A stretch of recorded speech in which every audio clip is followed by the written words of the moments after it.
My name is Thomas, and I'm about to share something that transformed my life in ways I never anticipated. 2 years ago, I was engaged to a woman named Margaret. I believed she was the love of my life, my soulmate. At least, that's what I thought back then. I was convinced she was my future. Our wedding was just months away. I had already visualized our life together, a home, children, everything. What I failed to understand then was that love only functions when both people cherish it equally. Margaret and I were fundamentally different in many ways. She was extroverted, craved attention, and flourished in social gatherings. I was more reserved, more private. But I didn't see it as an issue. Not initially. I thought we complemented each other perfectly. I provided stability while she brought excitement. But sometimes that excitement can consume everything around it. Several months before our wedding, Margaret began to change. She started going out more frequently, staying out until the early hours, and becoming emotionally distant. Initially, I convinced myself it was just wedding planning pressure. Perhaps she needed to release some tension, but something felt off. Then one evening, I discovered my suspicions weren't unfounded. It was a Friday evening, and I had just returned from work completely exhausted. I was looking forward to a peaceful night in. We had been spending increasingly less time together lately, and I hoped tonight might be different. I ordered takeout, selected a movie, and waited. Margaret emerged from the bedroom dressed impeccably, form-fitting dress, stilettos, flawless makeup. I recognized that look immediately. "Where are you heading?" I asked, already feeling a heaviness in my chest. She smiled. "Some friends are hosting a party downtown. It's going to be fantastic, Tom. You should join us." I shook my head. "No, I don't want to go." Irritation crept into my voice. "Margaret, you've been out 3 nights already this week. Don't you think we should spend some quality time together?" She rolled her eyes while touching up her lipstick in the mirror. "Thomas, it's just a party. I want to enjoy myself. Haven't we moved past this stage? We're getting married in a matter of months. Shouldn't our focus be on our relationship?" She sighed dramatically. "You're behaving like an old man. It's just a few drinks with friends. Why do you always turn this into such an issue?" "Because I can't understand why you consistently choose nightlife over time with me." That's when she snapped, her expression hardening. "I'm going, whether you approve or not." And just like that, she grabbed her purse and walked out the door. I sat there staring blankly at the wall, trying to process what had just transpired. Something felt completely wrong. Margaret returned late that night, earlier than I had expected, but she barely glanced at me as she entered. Her makeup was slightly smudged and her hair disheveled, as if she had repeatedly run her fingers through it. She was wearing an oversized hoodie, which wasn't her typical post-party attire. Usually, she maintained her polished appearance even after a night out. But tonight she was concealing herself. She tossed her heels by the door and muttered, "I need a shower." I watched her disappear into the bathroom without another word. She seemed anxious. Maybe it was how she avoided eye contact, or how her voice lacked its usual self-assurance. I couldn't pinpoint it, but my instincts told me something was amiss. When she emerged, she barely spoke. She simply climbed into bed and turned away from me. No, good night. No explanation about the party.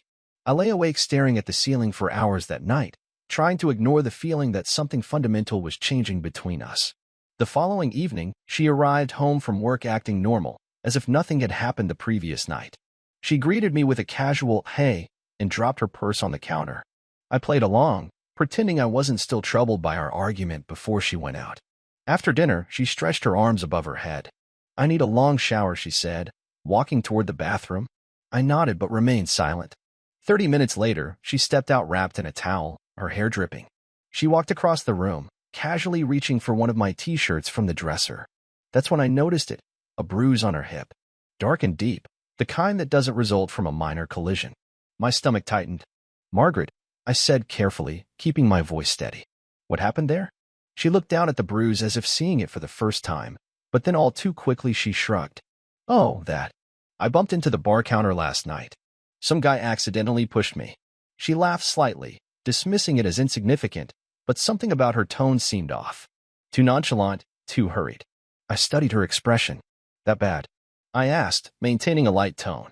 She nodded, pulling the t-shirt over her head. "Yeah, I guess I bruise easily." She said it as if she didn't care, but I noticed her hands fidgeting. She was lying, and Margaret wasn't skilled at deception. I nodded, feigning belief. "Yeah, looks painful." She gave me a faint smile, but it didn't reach her eyes. "It's nothing. Anyway, let's go to bed." She climbed under the covers, quickly turning away from me as if wanting to end the conversation before it truly began. I sat on the edge of the bed for a long time, staring at the floor. I didn't know what was happening yet, but I was certain of one thing. Margaret wasn't being truthful, and for the first time in our relationship, I felt like I was lying beside a stranger. Over the next few weeks, I tried to act as if everything was fine. Or at least that's what I told myself. Margaret continued going out frequently, always claiming she was with Linda, her best friend. I stopped arguing with her about it. Stopped questioning her if she wanted to go out. I let her. But deep inside, I was more vigilant than ever. Watching, waiting.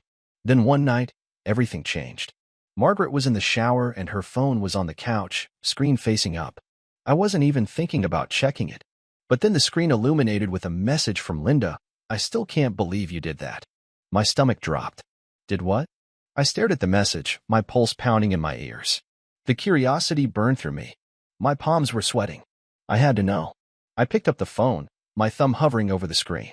The lock screen notifications only displayed that one message.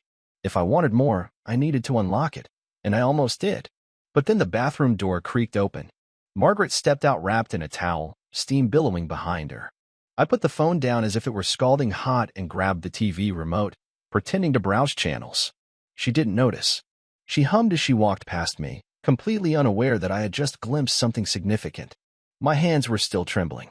That night I lay in bed beside her, my body rigid. I could hear her breathing, slow, steady, peaceful, like someone with nothing to hide. But she did have something to hide. And for the first time, I didn't feel guilty about what I was about to do. Slowly, I reached across the bed, careful not to make the mattress shift too much. Her phone was on the nightstand. I picked it up and slipped out of bed, moving silently into the living room. Once alone, I took a deep breath and unlocked it with the passcode I had seen her use countless times. The screen illuminated. Messages. I opened her conversation with Linda, and then my blood turned to ice. The night she went to that party, the one she had argued with me about and stormed out for, it wasn't just a regular celebration. It was a swingers party. And that night, Margaret had slept with 3 men simultaneously. At the same time, I froze, my grip tightening around the phone. My vision blurred momentarily, my stomach twisting as if I might vomit. I scrolled further, my hands now shaking. They weren't just going out. They were meeting men. They were dating. They were having casual sex. This wasn't just a single mistake. It had been happening for 6 months. I couldn't breathe. Every time she had looked me in the eyes and said, "I love you," she was lying. Every time she kissed me before leaving for another girl's night, she was cheating. I clenched my jaw so hard it hurt. My mind screamed at me to wake her up, shake her, demand answers. But I didn't. I returned the phone, slipped back into bed, and stared at the ceiling. I needed to be strategic about this. If she could lie to my face for 6 months, I could pretend for a few more days. Because now I needed evidence. I needed to catch her in the act. And when I did, I would ensure there was no way she could talk her way out of it. 2 days later, she had another girls' night planned. But now I knew the truth. I behaved completely normal. I kissed her goodbye, told her to enjoy herself. Then as soon as she left, I followed her. She drove across town, picked up Linda, and then went to a bar downtown.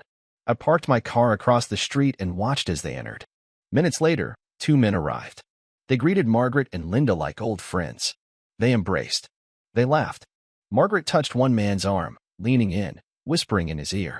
She was flirting. I took out my phone and captured photo after photo. An hour later, they left the bar. Margaret and Linda got into her car.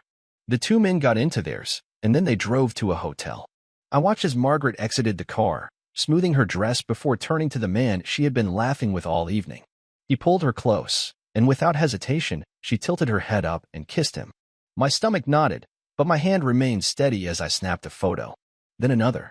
She laughed softly against his lips, took his hand, and they walked into the hotel together as if I had never existed. There was no doubt now. No excuses. Margaret was a liar and a cheater. And I had proof. I didn't wait. I drove home, grabbed a suitcase, and packed whatever I could. My movements were rapid, deliberate. No hesitation, no second-guessing. When I finished, I removed my engagement ring, staring at it briefly before placing it on the kitchen counter. A silent message. A final farewell. Then, without looking back, I walked out the door for good. The next morning, I awoke in a hotel room. The unfamiliar ceiling above me, reminding me that my life had just taken a sharp, irreversible turn. My body felt heavy, my mind exhausted. But the moment I reached for my phone, any trace of drowsiness vanished. Dozens of missed calls, all from Margaret. The notifications flooded my screen. Texts, voicemails, desperate attempts to reach me. Where are you? Why aren't you answering? What's happening? I stared at the messages, my thumb hovering over her name momentarily. I ignored them. I wasn't going to respond. I had nothing to say to her. Instead, I took a deep breath and made a few calls. And just like that, the wedding was canceled. But that wasn't enough. Margaret had spent months sneaking around behind my back, lying, cheating, humiliating me. And now she was probably panicking, scrambling to create an excuse. A way to spin this in her favor. I wasn't going to give her that opportunity. I opened my messages and created a group chat. Her parents, my parents, our closest friends, everyone who had received a wedding invitation. Then, with steady hands, I attached the photos. Margaret kissing another man, walking into a hotel with him. Clear. Undeniable.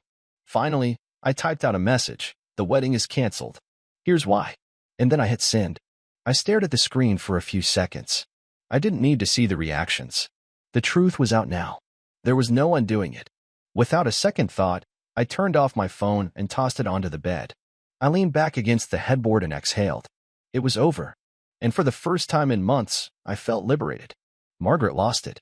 The moment I turned my phone back on, it exploded with messages, calls, voicemails. She was panicking, desperate to control the damage. What did you do? Please. Let's talk. It's not what you think. I didn't bother listening to her voicemails. I didn't bother reading her texts. What could she possibly say? That it was a mistake? That it didn't mean anything? That it wasn't what I thought it was, despite the undeniable proof in those photos? No. I let the phone ring and ring, each call more frantic than the last, until finally the notification slowed down. She knew. She knew I wasn't coming back. I was already gone. I packed up my life and relocated to another city, somewhere distant enough that I wouldn't encounter anyone who knew me as Margaret's fiancé. I found a new job, a new apartment, a new version of myself that didn't exist in the shadow of her betrayal. Initially, the silence felt strange.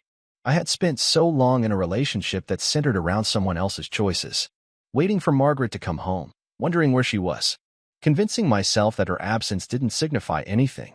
Now I didn't owe anyone an explanation. I immersed myself in work, started exercising regularly, and focused on rebuilding myself. I never looked back. Months passed. Then a year. I didn't try to discover what happened to her. But people talk. Rumors have a way of finding their way back to you. Margaret's life had collapsed. Her parents were furious. They had been blindsided, humiliated by the wedding scandal.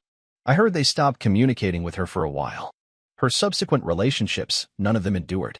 Apparently, the men she had so eagerly pursued weren't interested in anything serious, and her reputation was ruined. The same people she had once partied with, the same friends who encouraged her behavior, turned against her once they realized she wasn't loyal to anyone, including them. But I didn't care. Not once did I feel sympathy for her. Not once did I feel the urge to check on her, to see if she was okay, because she made her choice and I made mine. Thank you for watching.